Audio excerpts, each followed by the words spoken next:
I'm not photogenic. I don't like having my pictures taken. The camera hates me.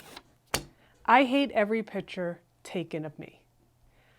These are 4 statements that I've not only heard once from clients coming to me as a professional photographer to get photos taken for their business.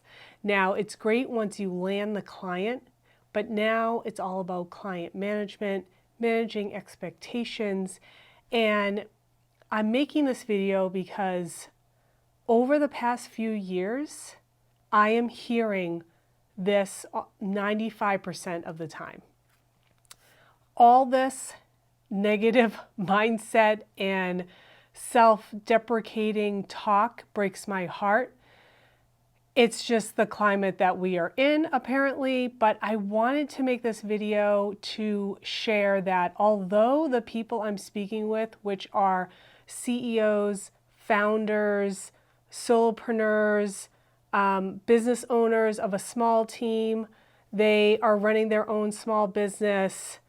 I am working with them directly as a brand photographer. So I will be capturing portraits of them, their team, their process of how they create their service or product images, lifestyle images, the whole arc of their business. So that's why I am receiving information about how they feel about getting pictures taken.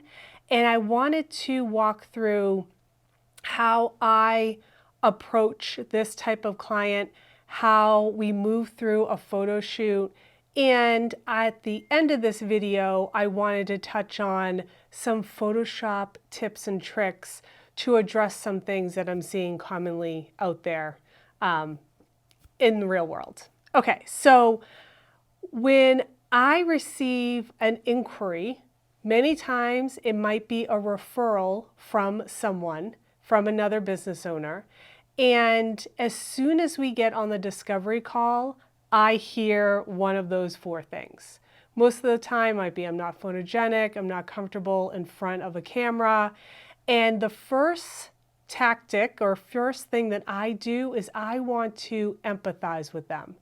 Being a photographer, being in front of the camera isn't something I'm comfortable with either, but then I go into, boosting up their confidence by praising them on they're doing it anyways. They know they need the images. They are moving through the fear to get what they need in order to help their business. Now, I've seen more extreme cases than others. Most of the time, they have not had professional photos taken, certainly not by me. So I want this to be the best experience possible. Okay, so that's when I start discussing my process, so then they can get their comfort level up higher, and at the end of the call, they are booking with me. Now, as a photographer, our key thing to do with clients is to make them feel comfortable. That's going to yield the best images possible. We're not dealing with professional models or people that are used to and comfortable in front of the camera. Most of the time when you're working in personal brand photography, these are individuals, everyday people that have created this business, have lived this business day in and day out, and now they have to be in front of the camera. There are so many hang-ups. So I wanted to address in this next phase on what I do in my process to help them feel comfortable, and then we'll go into some Photoshop tips. Okay, so the first thing I talk about is they always ask about what to wear. So I always say that I will provide them with a what to wear guide, and which I will link in the description below if you are interested in seeing the what to wear guide that I provide my clients. The main points I always stress is that I want them to feel comfortable. This isn't a time to go in an extreme outfit. If you never wear a suit, this is not the time to wear a suit, because if you are uncomfortable in what you're wearing, it will come through in the photos. The other tip I give is on colors. I love jewel tones. Those really pop with images as well. But if you check out the link below, it kind of gives the whole outline of how I break down what to wear. The other piece is they are concerned about what they're wearing, but then because of past experiences with maybe a professional photographer, and it might just be with, they've only had family photo shoots, so they only know that process, and brand photography is different, so they don't know this process. I need to let them know that this is going to be a different experience. And one tool that I love to use and talk about is that I will have all the images flow to my iPad as we are shooting. And as we go through each setup, because everything is outlined in our strategy meeting, I go through that whole process. We know exactly what we're going to capture on photo shoot day, and all the images are flowing live to my iPad. I am a Canon photographer, and I'm just using the Canon Connect app. It's not a robust app, but all I needed to do is send the images, so then we have a large format to look at the image. Looking at the back of the camera, I know is very common, and you can get some information across, but when the images are really large, you can see a lot more. You can see the background, maybe you want to adjust something, but I explain how I have this as part of my process, so then if they see anything, they don't like a shirt, they want a different accessory, that they can make adjustments on the fly. And it's a great tool, and it helps them be part of the whole process, and they are part of the collaboration, and they are invested in the photo shoot. They can look, they can feel comfortable with what they have. We can move on to another setup. So many times after the first couple of shots, clients who have said all the things that I mentioned in the beginning of the video, there's a sense of relief. They see images that they're actually happy with, and they're like, wow, okay, now they're really excited about the photo shoot. Now they really are getting into it. So there's always such a transformation from the anxiety walking in. Getting the portraits first is always my tip too. Then we move on to all the other items for the photo shoot, because that portrait, they are just thinking about that portrait the whole time. So they know that we have a strategy meeting, so they know what to expect for photo shoot day. Then I talk about how I use the iPad so they can see exactly what they're receiving. This is a big, takes the edge off of the whole photo shoot. They get much more comfortable, because again, that's our key. We want them to be comfortable. So I will leave a link above about how I connect, if you're a Canon user, to the Canon Connect app. It's been a great part of my whole process in enhancing the experience for my clients. All right, so that's how we move through the photo shoot.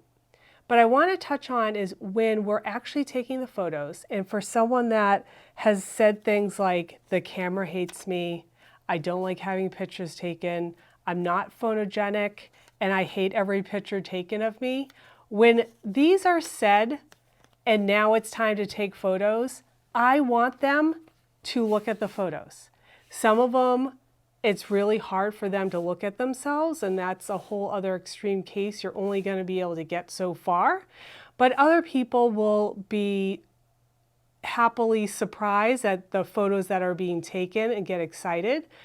But I always ask them, okay, is there anything you're seeing that I might not be seeing? Because sometimes it's so minute, but they have zoned in because they've been looking at it for how many decades, and they hate this one part of their face, let's say. So I always ask, are you seeing anything? And if they're like, oh, I really like it, but the veins in my forehead. This is a common one that I see a lot. There's a vein that I can see in my forehead. I ensure them, okay, I can minimize that. That's not a problem. They feel better. They may talk about Oh, my skin's so oily. That's not a problem. I can reduce that once I'm editing the photos. I know there are brand photographers out there that actually promote that they do not use Photoshop. Everyone should come as they are. They should love themselves. I agree. However, in reality, you're dealing with so much more that if you can support them, you want them to use these images. You want your client to be confident and excited to get themselves out there on social media to bring their business to the next level. So if I have to just touch up their face slightly to make them be excited and proud and send the images out to the world, I don't see a problem with that. And there are a lot of great things, quick tips that I'm going to show you in Photoshop. Two other things I want to touch on.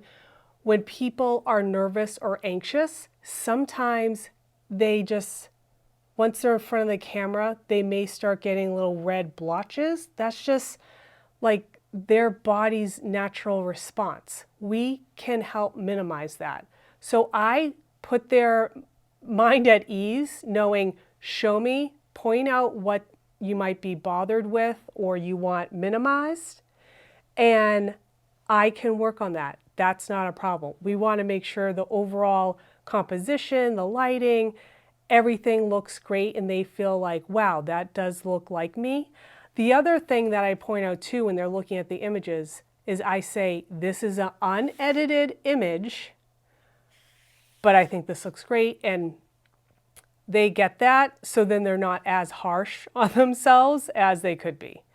Another thing that I'm seeing too is sometimes people are just naturally oily. We may not have a makeup artist at the photo shoot to be constantly touching people up. You could be in an area, I'm in New England, where there's high humidity in the summer, and if we're doing outdoor shots, you know, the humidity may play a factor and people will get oily. We can adjust that in Photoshop. We just want to get a great shot, have them feel comfortable, and be proud of the images that are created. Okay, so now we're going to jump into Photoshop. I'm going to touch on how to minimize the vein in the forehead, which is a common thing that I'm seeing a lot. It could be in older women, but I'm seeing a lot of that. The vein is bothering people. Shiny skin, so whether they get oily or you're in a climate that might be really hot, how to minimize the oily skin and kind of that T-zone. Also redness, if they get almost like nervous hives, and if they might have blotchiness. Again, I'm not working with professional models. These are people that are uncomfortable in front of the camera. They're doing it anyways because they're doing such great work in their business. So we'll touch on that. And then the fourth item is under the eyes or around the eyes, laugh lines. Some people have no problem with them. Some people, it bothers them and they want that minimized. Okay, so I always say that I will do my light edit on the images, but taking in their feedback on what they don't like, particularly whether it's they love everything, but oh, the vein in my forehead. No problem. So once we have that minimized, they'll be like over the moon with the images. That's great. Okay, so I also will say, once you see them, if you need them edited further, please let me know which image that might be. But I will do my light edit. Most of the time, that's all it takes for them to move forward with using the images.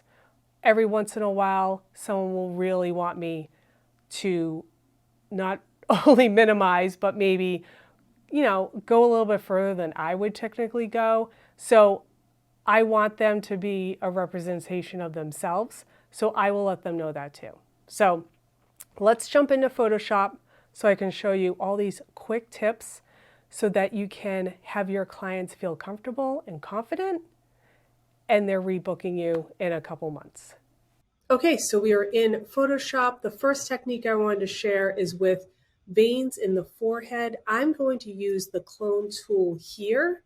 So I will use my caption key to capture the pixels next to it and bring it over. But before I start, I'm looking at my opacity. I could be at 100% if I really wanted to replace this section. Flow is at 100, but you want to make sure your size, the brush size here, this is way too hard. I don't want the lines to be hard. I want them more soft. So I'm going to bring down the hardness, and then I'm going to option key and just feather in and eliminate the vein in the forehead. I'm going to increase my brush size, and that vein goes away. Now, there are 1,000 ways to do the same thing in Photoshop. This is what I found to be the best for me, most efficient, and that looks pretty good to have that vein disappear from the forehead. Okay, next technique I wanted to share is redness. Now, many times if people are getting nervous in front of the camera, they may get some hives and redness appear maybe on the chin here, but on the neck. So what I do here is I use my pointer here for a color. So I'm going to relatively close to where it's red. I want this skin tone. So I'm using the pointer here to grab that color. I'm going to click on B for brush. This is key. I want to use my option key. That's where once I move it, the option key, that's the color I want. And the opacity here is at 28%. The flow is 22%. That feels pretty good to me. I'm going to capture that. I'm going to test to see how that looks once I brush over.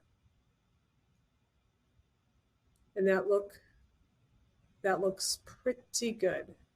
Just to minimize, I'm going to go up to the chin. I'm hitting my option key to get the little pointer. I want to grab that color nearby, and I'm just minimizing. And if it's not as, maybe it's more red here and I want more of the opacity, I'm just going to bring the opacity up a little bit. I'm just going to feather in that color. Grab some from over here, feather that in. Okay, that looks pretty good. All right, that's for redness. That can also, we jump to the next thing is shine. And I use the same, I do the pointer. I will point to grab the color pixels next to it. I will use the option key. And I want this to be current and below. So the sample size is 5x5 average. Then the sample is current and below. So if I had a whole list of edits here, I'm going right to the background. But if I wanted to isolate and add all these edits, it would go from the current that I'm using and below to make the effect. So I'm clicking on option. I'm going to click on my brush tool. And I'm going to just paint that in. And you can see it minimizes, I'll go down here, it minimizes that shine. If that's not enough, I just keep feathering it in until I get the desired look that I'm going for. I can minimize my brush to get into this zone. And now I'm taking away all of that shine. Key thing here is that current and below. When I click on the drop tool here, the current and below is the key piece here. That's for shine. Use this all the time. All right, and the last one, which can also be useful for under eyes is this client has never liked this kind of smile line. So I don't want to eliminate this completely. I just want to minimize. And what's causing it to show as much is basically shadows. I'm going to minimize this shadow. So yes, I could go to the clone tool and take it out completely, but I'm going to use this dropper tool again. And I'm going to click on the color that we desire. Next to it, I'm going to do my brush tool. Again, current and below, sample size 5x5 average. And I am just going to follow that line. And that's at opacity of 41%, flow is at 22. You have to play with whatever the skin tone is, whether the opacity might be down to 20%, 41 is pretty good for this specific picture. It just minimizes it. I will go over it again. It's just a slow, I want to build up with layers, and you're just taking the shadow out of that crease, and it makes for a much better image. Now, if a client receives this image and they want it gone completely, then I'd probably go to my clone tool to eliminate that line. But this is great for under eyes, just to brighten up under eyes. It's the same technique. Okay, those are the 4 techniques I wanted to talk about and show. Easy, you can make your clients feel comfortable. They don't have to worry about if their skin is shiny or if they get blotchy or if there's oil or they don't like the vein in their forehead, whatever it might be, just so they can feel comfortable knowing that you have them covered and they're going to get the best images possible. All right, so those are the 4 tips that I wanted to share with you today. If you found this video helpful, let me know. I'm going to add a link to another video where I walk through my process of setting up the Canon Connect app. This has been something that a lot of people ask me about, and it's been huge in my business so that clients can see their images on photo shoot day. So I'm going to leave the link here for that video, and I'll see you there.